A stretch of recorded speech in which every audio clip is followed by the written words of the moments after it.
Hello, everyone, and welcome to today's webinar on how to stand out as a marketing student in the interview process.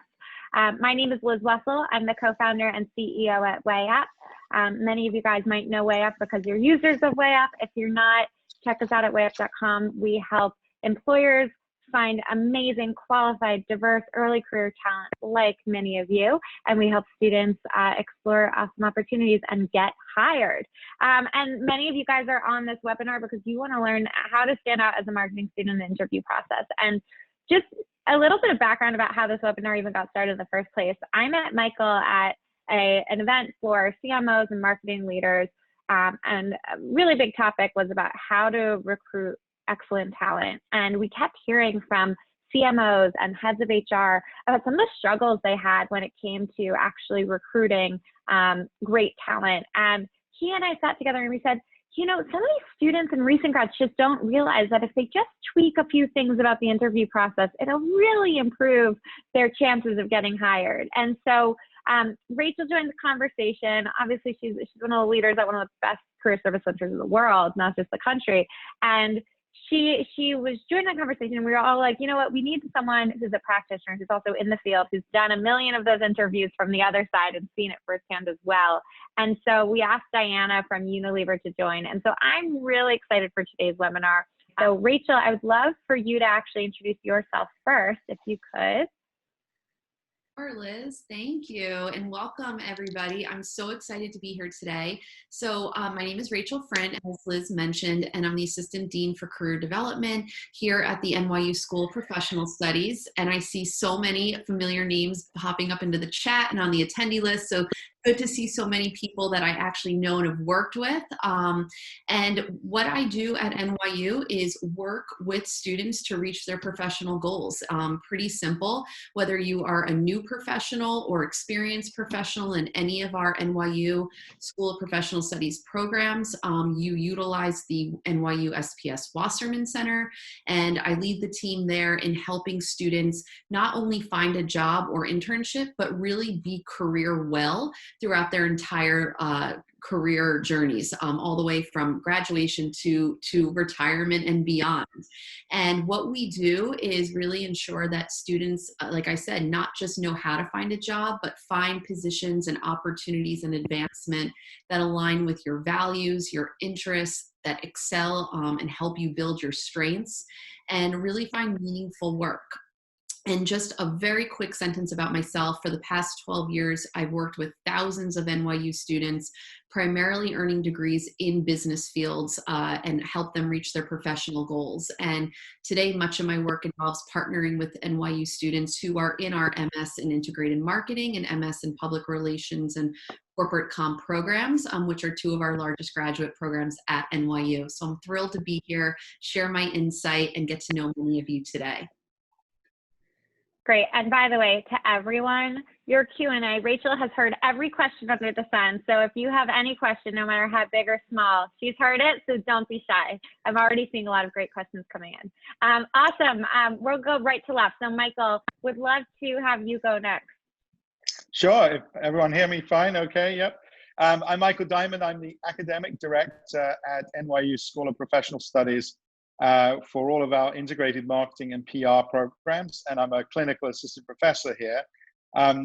We have about 1,200 students between our two graduate programs in marketing. We have an MS in marketing and an MS in PR and corporate comms, and about 250 faculty.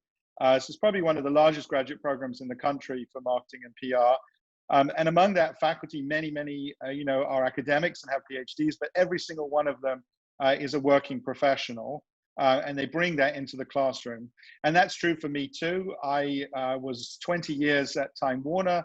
I was in the role actually of a chief marketing officer, and I've also played roles in investment and international growth and strategy. So happy to answer some questions more broadly, but bring to the job, 20 years of business experience, and very much, dedicated now to helping young emerging professionals enter this wonderful profession of marketing and PR, and provide as much as support along with folks like Rachel and corporate colleagues like Diana, these are the kind of people that we partner with and learn from.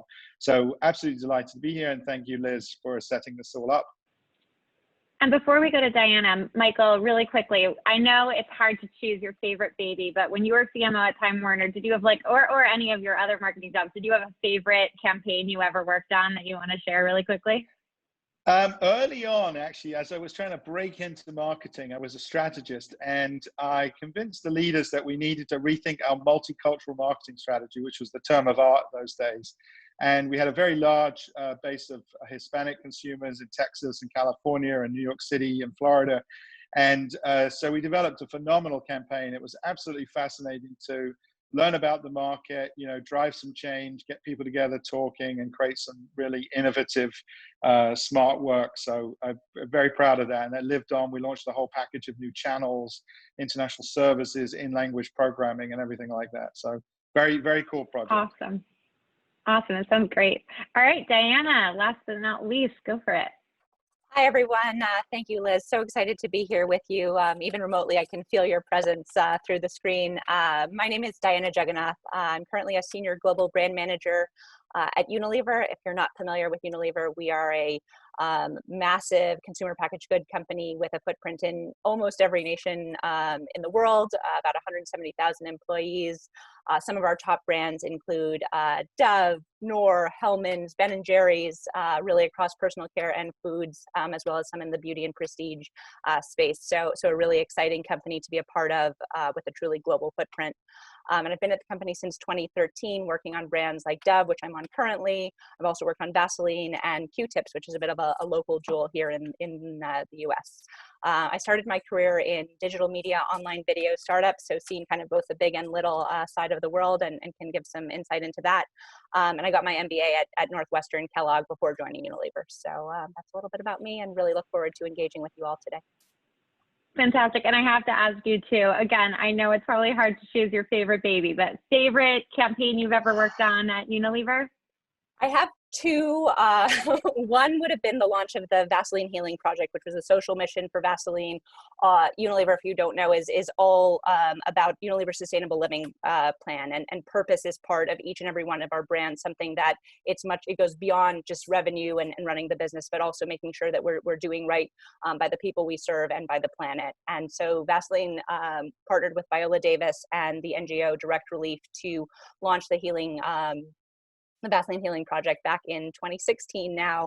And just working with Viola was so exciting. And what we got to do was bring services, medical training, Vaseline products to really help people in areas of crisis and disaster all over the world, and tell people about it. And it has only grown since then, reaching millions and millions of people. So it was exciting to kick that off. And then everything that I've done on Dove has been super inspiring, because it's all about real women.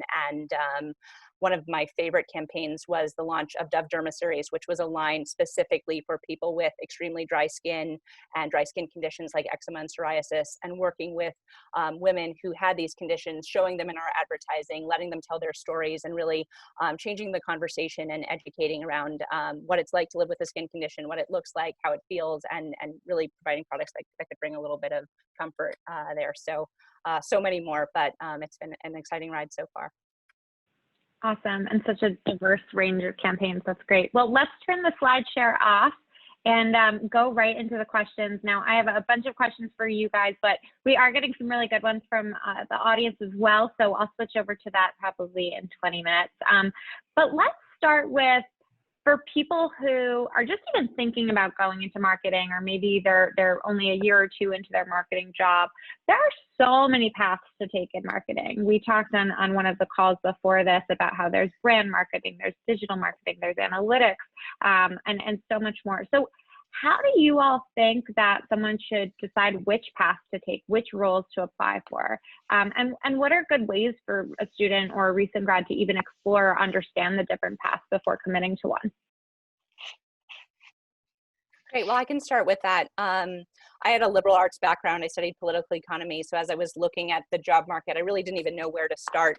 And now that I've been in the industry for, 10 plus years, the answer is it doesn't really matter.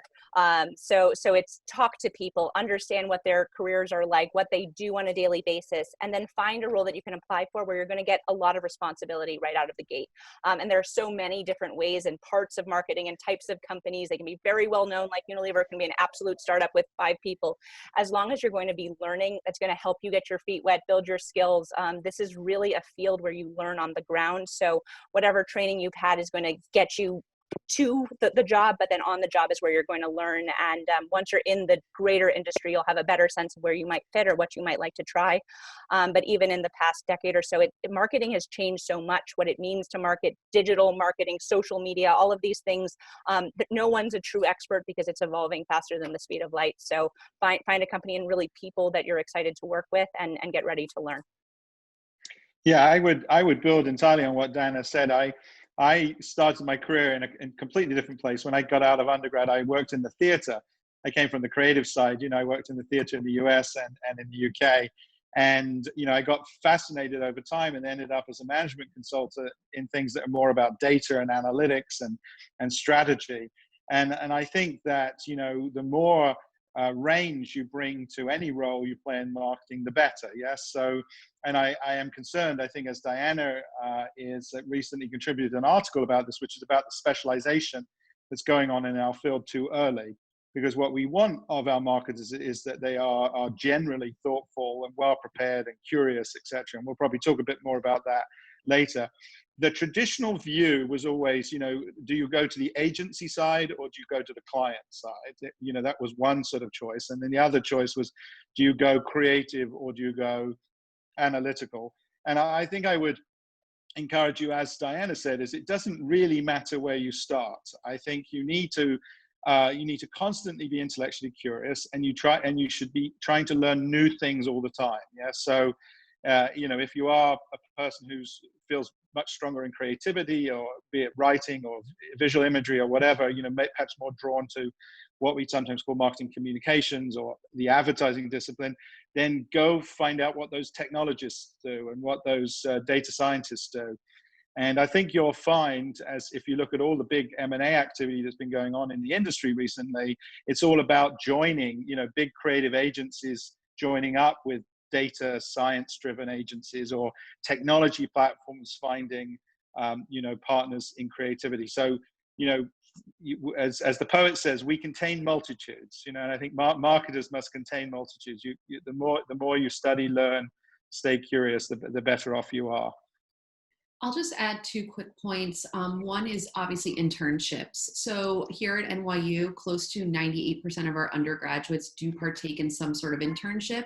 And believe it or not, at the graduate level, it's almost 75%. So if you are a current student, I cannot underscore the importance of an internship. And one opportunity that you have now is that location is not a barrier. So you could look for a virtual internship at a company that quite honestly isn't located anywhere near where you work or where you live, because now these internships are going virtual. So you might be able to get an internship in a company or in a functional area of marketing that quite honestly wasn't available to you unless you were willing to travel miles to a city that you didn't either study or live in. And then lastly, same thing with industry events.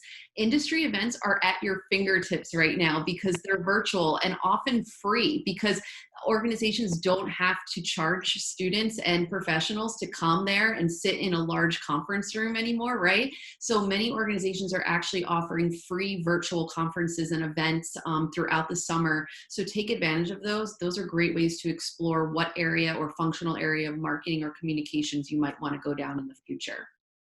I would just plug one. I'd plug one, Liz, that we got involved in at NYU and behind, which is the Cannes Lions. So Cannes Lions, which we would, if you had come to NYU and things had gone normally, we would have been in Cannes this summer. We were taking a group of students to Cannes, but Cannes actually put their whole programming in this thing called Cannes Live online for free.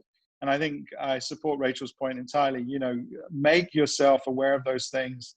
avail yourself of those things, and you'll learn a lot. You'll effectively meet people. You can follow up with them later by LinkedIn and things like that. There's a ton of good stuff going on. Either your university, through our resources at NYU, wherever you are, we can help people connect to those things. The fact that that is online for free is incredible, and I cannot underscore enough. I had no idea, so definitely take that advice. That's awesome. I'm curious. So I remember my first job out of college was in marketing. I was in product marketing at Google, and I remember the reason I wasn't too picky about freaking out about which marketing job I was going to get was because they had a rotational program, and they were very open about the fact that you could start in this job at Google and in marketing, and you could go to another. But within the world of marketing, like, how common or difficult is it to switch paths within marketing? I mean, Diana, you mentioned it doesn't really matter in your opinion. So is that because after a year or two, no one's going to ding you for choosing the wrong path or the path that's different than the one you want? Yeah, absolutely. And I can give a number of examples. So within Unilever itself, I have colleagues who've even started out in R&D or supply chain and have made their way to marketing. I have people who started in insights and have made their way to marketing. So it's really about, the more you learn about a very integrated company and see all the different functions, if you need to sort of up your technical skills, if you want to switch into supply chain, you probably have to do a couple courses, but like, you can move, and once you get a reputation for how you work and your personal skills, your personal mastery, like, that's what's going to get you there and be able to make the relationships, to make the jump around any function. And then within many of these large companies like Unilever, we naturally rotate every 2 years. So for example, we rotate brands, but we also rotate sort of what we call global and local roles. So you may be more on the innovation, product development side for 2 years, and then switch and work very much on the business ownership, P&L management, activation side. So there's built-in learning for you, so that you could be in one company for a very large chunk of your career and actually feel like you've worked at 10 different companies. So that's within the industry. And then as far as like the agency brand, even to the retailer side, you have people jumping from all of them up to very senior levels. So in some ways, at least within brand management, you do get a really holistic view. So it may inform you on where you might want to go, but certainly it's all possible. And you start to have the relationships and the understanding of what's required to make a jump. Then it's very common and doable if you're motivated. I'm curious, and this, oh, sorry, go for it, Michael. No, I had a very similar experience in my marketing career, Liz, that I started out sort of in a research and analytics role. It built into more of a marketing strategy and marketing planning role, and then took on, a line of P&L about growing the business from existing customer base, and then became a CMO. So I think that these transitions, and again, as I said, I came from an entirely different world to start off with. I do think you are in a good spot if you can join companies like Unilever, because they obviously invest in your professional development, and that may be a thing we want to talk a little bit about later, about the difference between big, small, or the companies that are willing to invest in your education you should look for, and that I think could be part of a discussion you have with companies you join. But it's also very much down to the individual to be intellectually curious, to be actively engaged, and the idea that I once had someone say to me, I have nothing to learn, and that sort of just blew my mind, because I think there's never a role or a position in which you have nothing to learn. And of course, with the availability of all sorts of wonderful courses online or certificate programs from NYU or whatever it is, you can always pivot. I'll give you one very quick example. We're launching a certificate in healthcare marketing and communications in September, because there are lots of people working, say, in finance, marketing, or consumer goods, who say, actually, I'm more interested in working in healthcare, but I don't know anything about it. Yes. So there are ways, like our certificate, which you can make those transitions. So you've got to be proactive about it. I don't think it's as hard as people fear, and they sometimes convince themselves, that becomes the reason why, but I think there are lots of opportunities if you're constantly curious, but also don't be too precise, if you know what I mean, which is your career will take a strange path. Yes.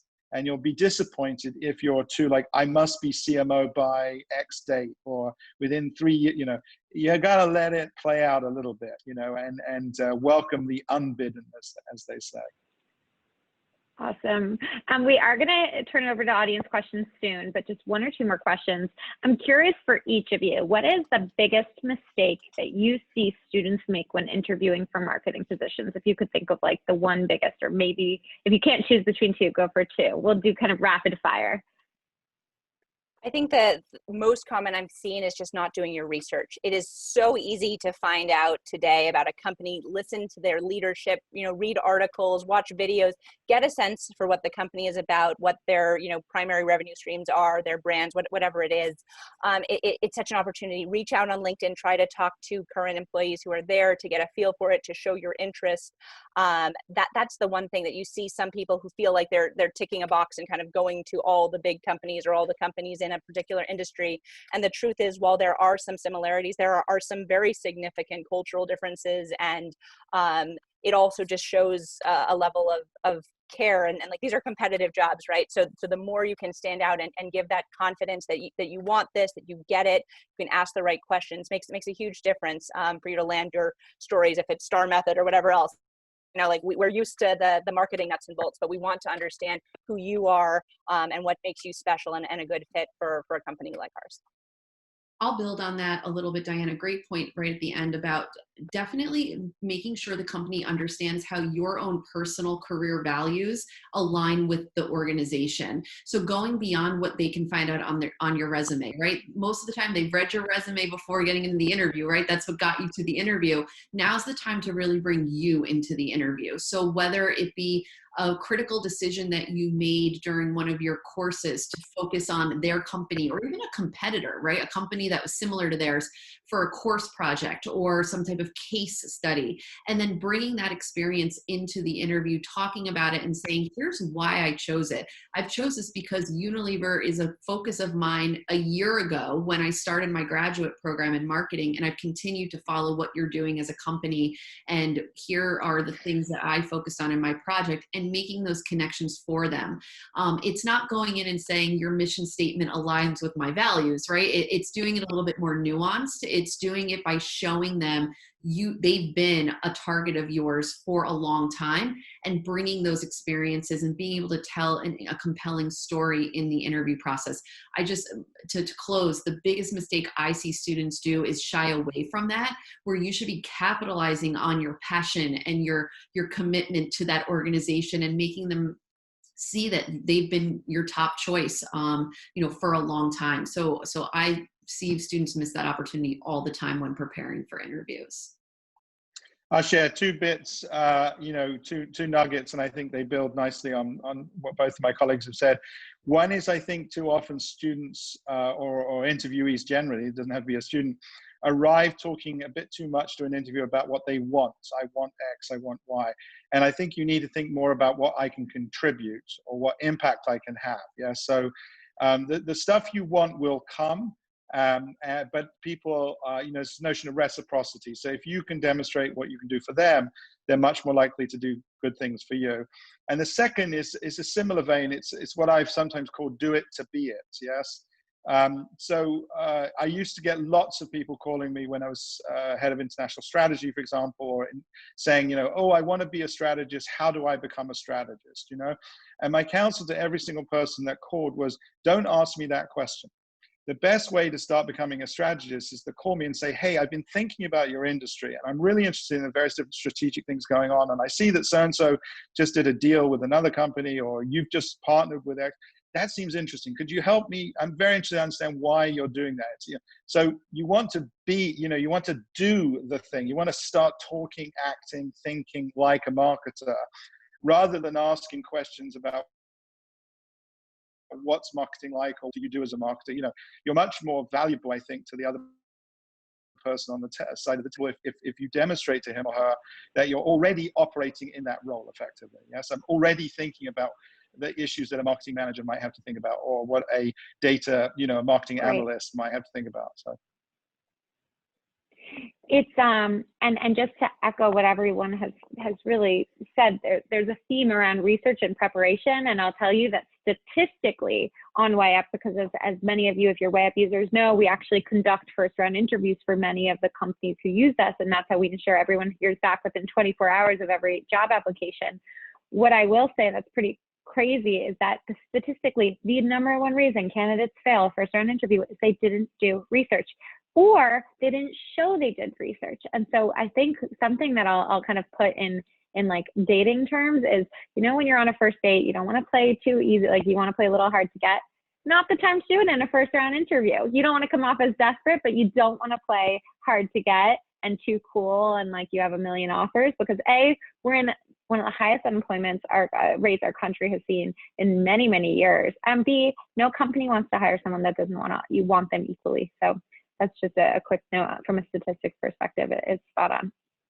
Great. So, okay, I'm going to ask one last question. This is so hard because we have so many questions I wanted to ask you guys, and we're going to switch over to audience because you guys have submitted so many good ones. So let's end with, if we could kind of try to do rapid fire, what are the 2 or 3 skills, soft or hard, that you think students graduating from school, whether master's, bachelor's, whatever, or who are preparing for a career in marketing and communications, need to develop and master? 2 or 3.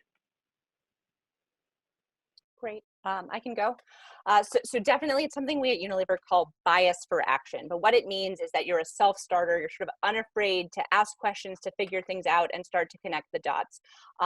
It is essential, because unlike maybe every other step where you sort of knew what was next, you had to go to kindergarten, then you had to go to college, and then, you know, maybe for your master's, that's the end of the road. And now you're in the world, you know, of marketing, and you want to figure it out. And so the people who have that kind of self-starter in them, but really take ownership and action for more and more, the more you take on, the more becomes yours, and the more you grow, the more you learn. It's okay to fail. It's okay to ask questions that seem, you know, dumb, things like that. It doesn't matter. That's how you learn in the beginning. And that's the thing that those people who start out really energized with that bias for action are the ones that succeed. And I think the other is just around consumer curiosity, just like all my other colleagues on the panel have said, but you're interested in people, how they work. You may be marketing products that you had no previous personal interaction. Matter if you like the products, if you like, you know, you have to understand who the target audience, you know, what they want, what they need, why, how to solve their problems, and that just sort of innate curiosity, which you'll see talking to people, you know, in the world around you, but also in the world at large, is really important, and just makes it so fun, because you're actually, you know, helping to make people's lives a little bit better. I'll share.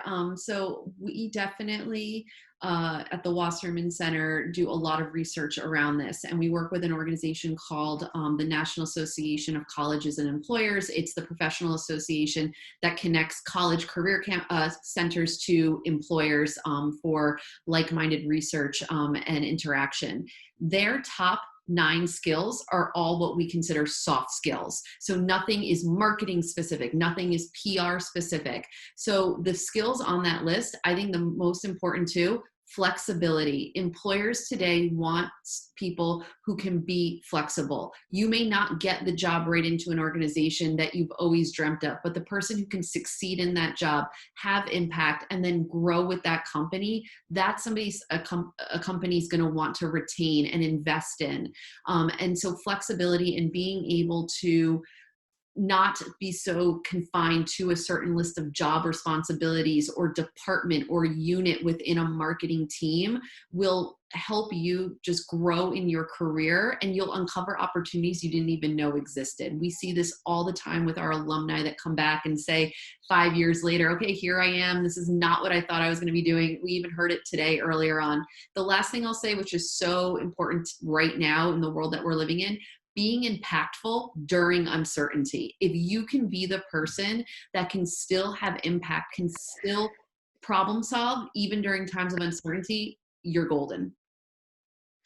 Yes, I love all of these. It's these are absolutely spot on. At NYU, we believe that marketing and PR is a human-centered and data-driven enterprise. Yes, and so I cannot say that more frequently. But as marketers, we also like our acronyms and our 3 C's and our 4 M's and our 5 P's. So I thought of 4 M's for you, Liz.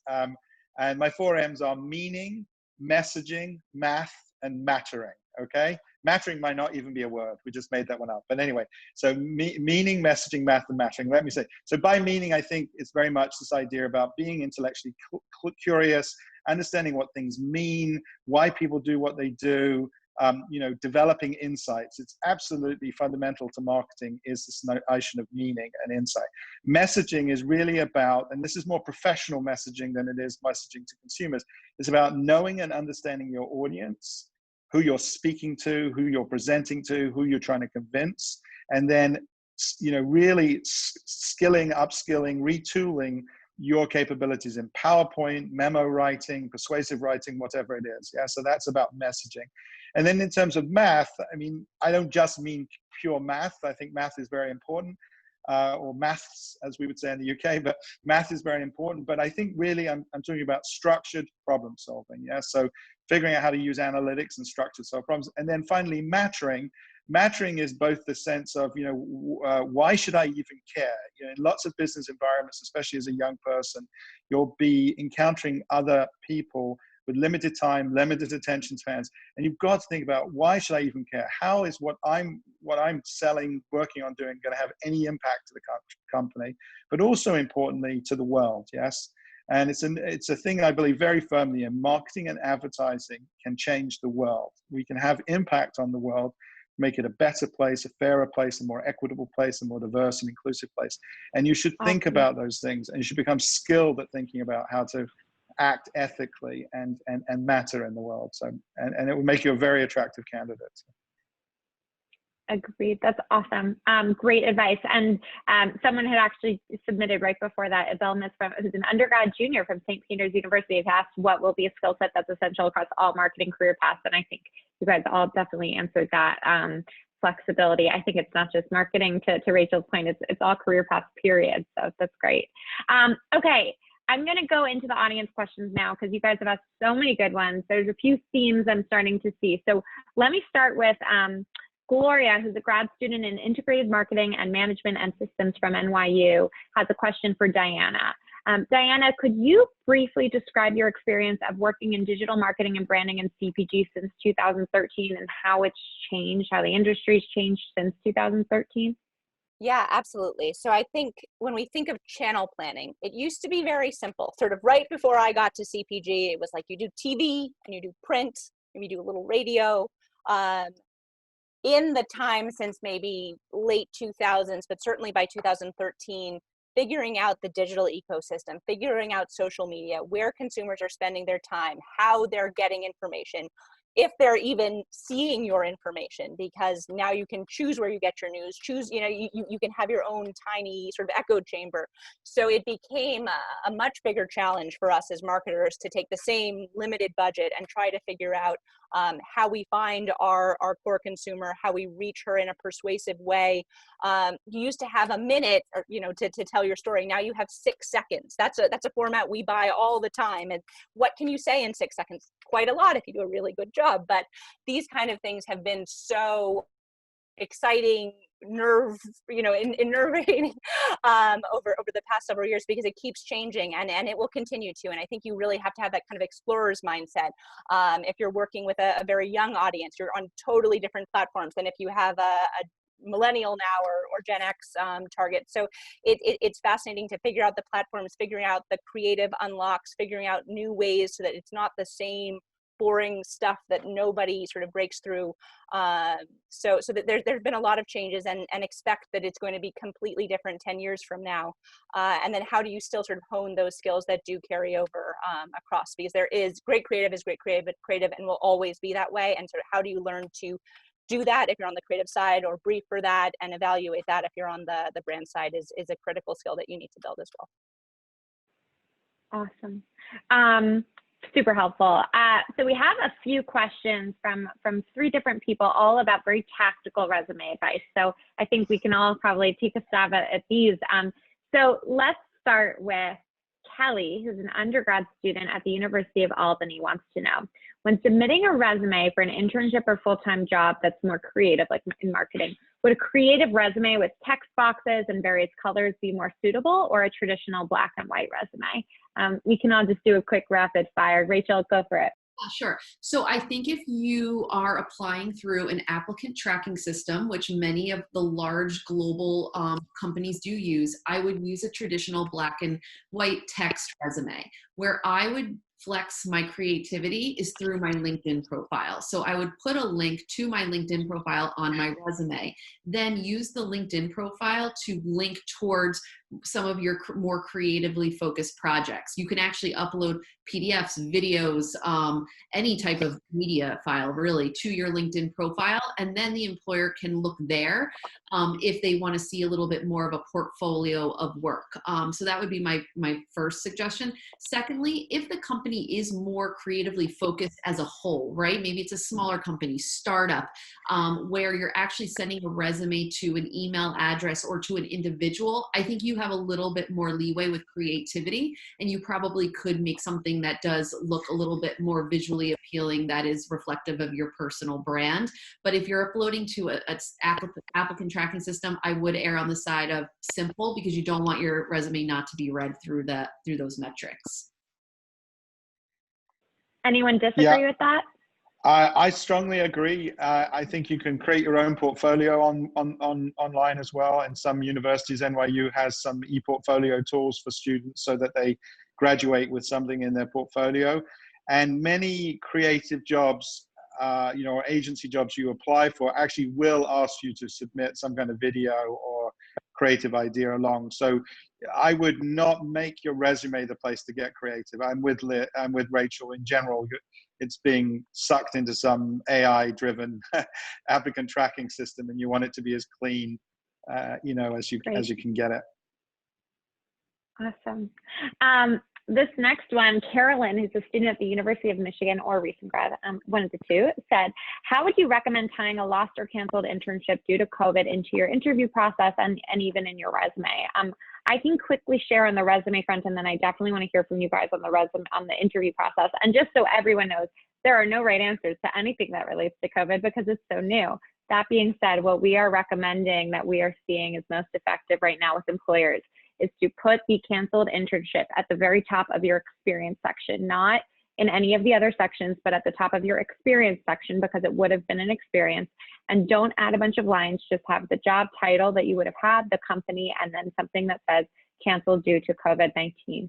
That in and of itself, from a resume perspective, we're seeing is pretty effective versus if you put it in any other section. Very often companies, unfortunately, just don't look at your other sections, especially if you're applying for a full-time job or your junior internship.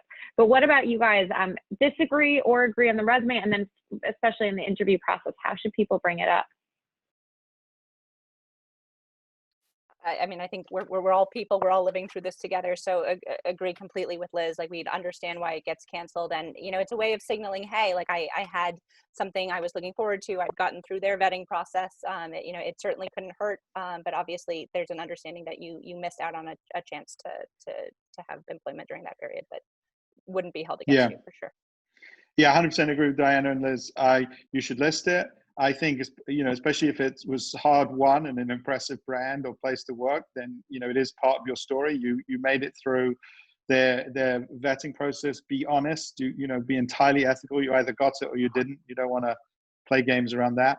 But then in the interview process, what I would do is talk about how you used your time instead. Yeah. So, I didn't get this thing, but, I'm still very interested in that industry. And so I worked on this nonprofit project for something, or I found this course that would make me even more valuable when I apply for the job. You want to demonstrate forward momentum all the time, and engagement, things like that. Life is full of curves and banana peels and all sorts of things. So everybody understands that. And as Diana said, we're all living through COVID.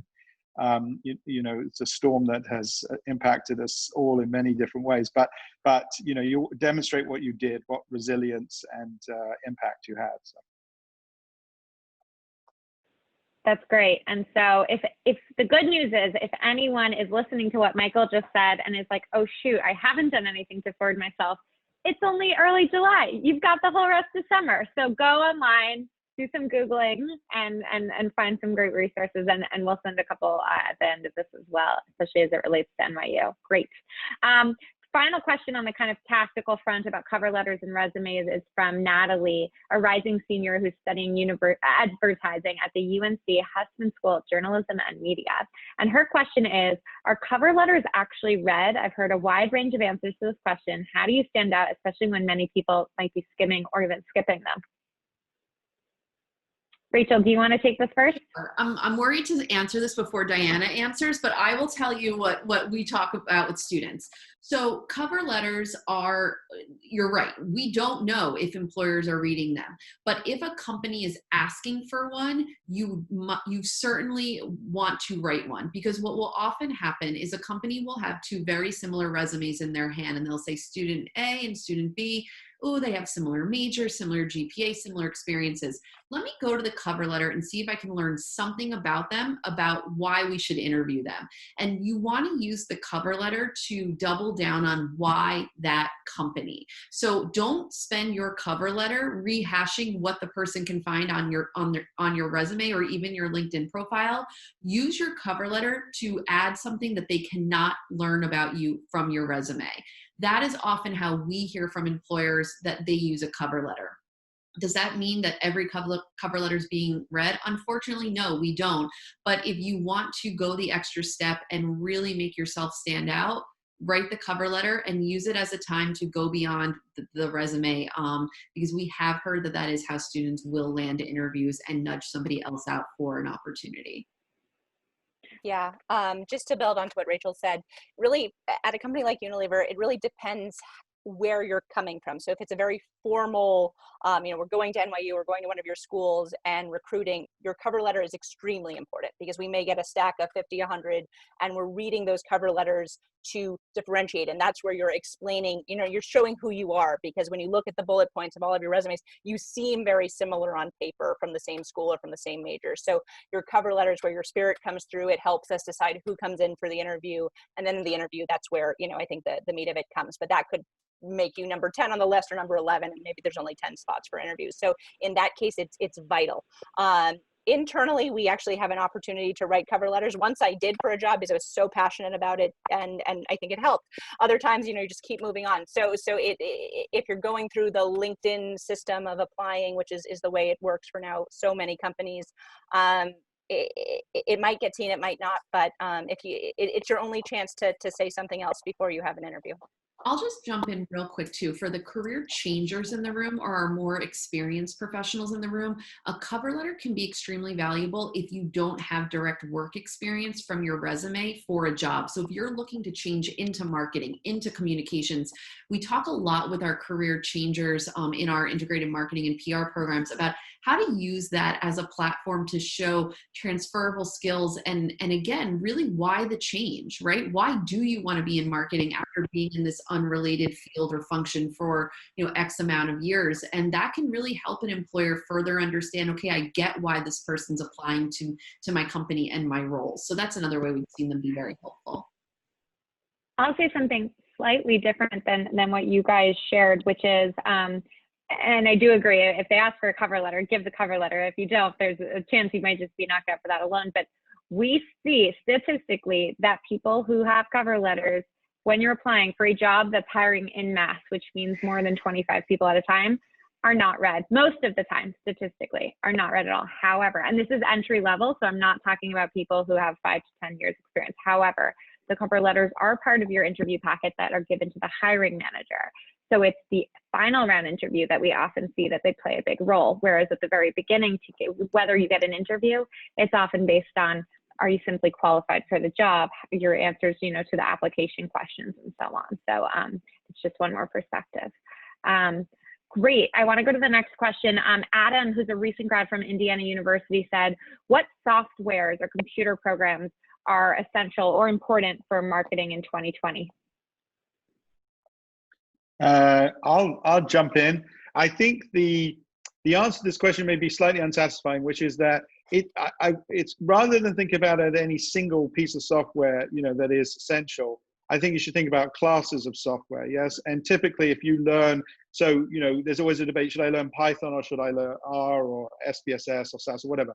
Learn one of them. Certainly if you learn a programming language, and then you'll find the other relatively easy to pick up.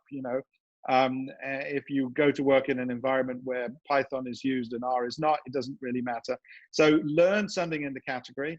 I think data visualization software, depending on what kind of job you have, obviously if you're on a sort of side where you're going to leverage data and present data, then you need something, like Python, R, SPSS. You need great data visualization tools like Tableau.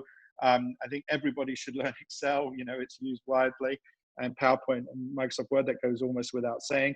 And then I think you've got to familiarize yourself with some of the, MarTech, AdTech, and ComTech technology, whether it's Cision in ComTech, or whether it's, Google AdWords, or whether it's Marketo, or, you have to try as best as you can familiarize yourself with them. Many of those software vendors have educational partnerships, or have student editions or online training programs.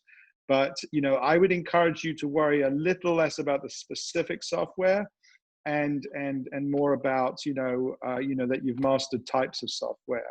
And maybe Liz, it's a project I'd be happy to do with you. We could do some sort of job post scanning and see which ones comes up as the most popular.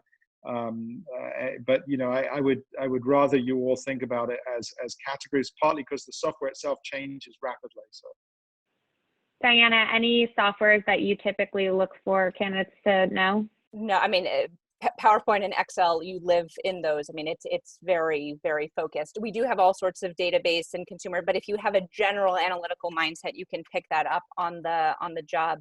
The only other thing I was thinking about is just general business acumen. It wouldn't hurt if you start in your chosen industries reading the annual reports, the 10Ks. The more you understand the structure of businesses, where they make their decisions, the better, because you're going to jump into a piece of that, or you're going to be the advisor or the creative for some of these brands or industries, and it will help so much if you understand where they're making trade-offs, what their structure is like, and where their focus may be in the medium and long term as well. So that would be where I'd really spend my focus, especially if I didn't have a strong previous business background. Awesome. All right, we unfortunately only have time for one last question, and then I want to make sure everyone has a few resources that I'll make sure I post into the chat at the end. So if you're interested in maybe attending NYU in the future, checking more out about their programs, or working at Unilever, we'll send out some links in a minute. But for the final question, let's go with, we're in a pandemic, so I can't ignore this question. It's a great one. So Lily, who's an MS integrated marketing candidate from NYU, said, considering the current pandemic, what should students do to navigate the job search, especially international students? She wants to know, given some of the laws that have been passed recently. And I'll add in not just job search, but even networking professionally. Advice, would love to hear it.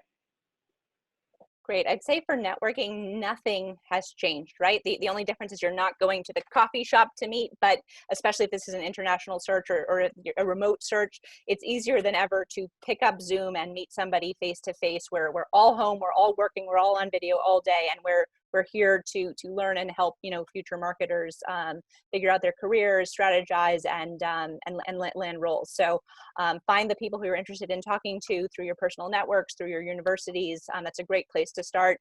Then you can kind of go cold onto LinkedIn, but it is definitely, we understand it. We have remote working for the foreseeable future. We have remote interns. It couldn't be more comfortable for us. And then companies are all in different places as far as what their hiring guidelines are, how they're managing international. If you might be able to be remote for a long time, if that wasn't typically, as much as some things may be getting worse, some things might be getting more flexible. So worth having those conversations now to see if it's viable with your visa standing and things like that as well.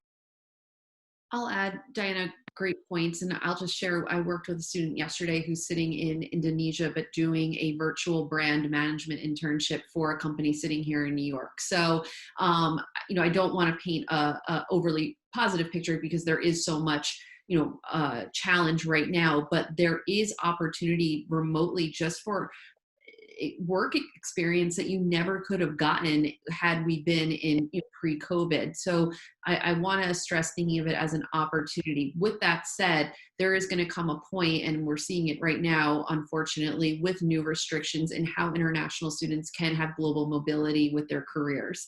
What we are doing here at NYU, and we've always really done this, is stressing not a plan A and plan B, but having at least plan A, and even like a plan A over here. So you want to be having multiple focuses for your job search. At the same time that you are looking for opportunities, possibly maybe in New York or California, I do think you want to be at the same time building a network of people, understanding target companies in your home country or home market, so that when you do turn to those, it's not a plan B and you have to scramble to get to the contacts and the people that to help you, but you sort of have these two plans going at the same time. Anybody, regardless if you're at NYU or somewhere else, your career services office can help you with that time management. It does take a lot of time, and I don't want to ignore that. But if you do have the summer right now and you're not doing a remote opportunity, it's a great time to sort of project plan those strategies and turn to your career center that are doing virtual appointments and get that help with the time management piece. So that would be my advice. Yeah, I would just build on all of that. I would say a couple of things. One is, going back to some of the things we talked about earlier. One is that a network is an exponential thing. As the nature of network externalities, network economics, if any of you studied that, is that your job is not to get a job from an individual. It's to start expanding that network. Yes, because you meet Rachel and Rachel has you in mind, and then she meets someone else and she says, oh, you two should be interested together. So think about your network as something that you want to just grow and invest in. And that it will yield something over time, as opposed to any single interaction must yield, because you'll be very disappointed. But the second thing I would say is, and it's sort of akin to some of the things I mentioned before, is when you reach out to people on LinkedIn, I encourage you to do that. Some people are very generous with their time, others less so, but do it in the context of, not, I'm a graduate and I'm looking for a job. That's very challenging, because what do I say to you? I don't have a job, so what do I say? So I think it's better if you can to say, look, go back to what I was talking about is, I'm a graduate and I've done a bunch of work in sports marketing, and I think this is a really interesting opportunity. Or here is a report that I found absolutely fascinating. Maybe you'd find that interesting. That is better networking. There's the sort of reciprocity thing I talked about before. Do something. Demonstrate that you're already engaging as a colleague almost, So I would encourage you to do that. Think of networking not as sort of email blasts, I want a job, but here's something that you might find of value, or here's something I've been working on, or here's something I'm interested in discussing with you. So, and sorry, and just to underline the international point, sorry, Liz, is we live and work in an increasingly global environment, and even as local brands, the go local versus go global has become an interesting discussion in marketing. Even as that's true, all of us curious, engaged marketers want to know what you have. We want to know what you know. As a younger generation, as a global generation, as a digital generation, believe me, there are many, many, many marketers. In fact, at Time Warner, we used to have a reverse mentoring program. Where literally, the older executives would sit with younger people, and things, many of them out of NYU, actually. We used to work with NYU. But anyway, my point only is, you bring something of value. So don't be too humble in a sense. You actually have a perspective. How could your brand launch in India? Or what's going on with digital marketing and micropayments in China, or all these kind of things are critically important. How we think about the growth of brands around the world, and most marketers, I think, would find your perspective interesting. So nurture that. Awesome. Well, I'm so sorry to everyone whose questions we couldn't answer, because we got a lot of them. But Michael, Rachel, Diana, I'm so grateful to the three of you for answering all these questions. I've learned a lot, and I'm sure many people in the audience have also learned a lot. I do want to do a few quick shout outs. I sent these out in the chat. You'll see 3 links, so feel free to quickly go ahead and go in there and copy and paste those. So if you're interested in a career at Unilever or learning more about working there, while they might not have that many entry-level roles posted at the moment, they will soon. So just go ahead and click on that link. You can join their talent network, and then they will absolutely be looking at your resume and information as soon as they start to ramp up their recruitment again. If you're interested in learning more about a marketing graduate degree or certificate, or learning more about all of the academics that NYU has to offer, I don't know many places that could even are in that level of marketing curriculum. So you have to go check out that website. The link's right there. And then finally, we had a few questions about interview tips. How do I answer this kind of question, et cetera. So I wanted to do a quick plug for a website that we have on WayUp that's within a guide, and it has actually a bunch of videos of how to answer, how to tell me about yourself, et cetera. So feel free to check that out. With that, I will end on a positive note that we are in a pandemic. There are still ways to network. You just heard all of them from Diana, Michael, and Rachel, and there are still companies that are hiring. So do not give up. Let's all make sure that we're taking this summer to realize that we are all in this together. As Diana said earlier, everyone is going through the same thing. Everyone is being affected in different ways. And so just stay strong and keep your head up and keep applying for roles if you're looking for an opportunity. And if you cannot find one, I love that Michael and Rachel had alluded to this earlier. Take your summer and really use it to learn and use it to get as many experiences as you can online, even if it's not working for a company. So with that, Rachel, Michael, Diana, thank you all so much for joining. And to everyone who's tuning in, thank you so much. We will be sending out the recording to everyone who RSVP'd. So thank you all. Take care. Thank you all. Stay safe and healthy. Bye-bye. Thank you, guys. Thanks, everyone.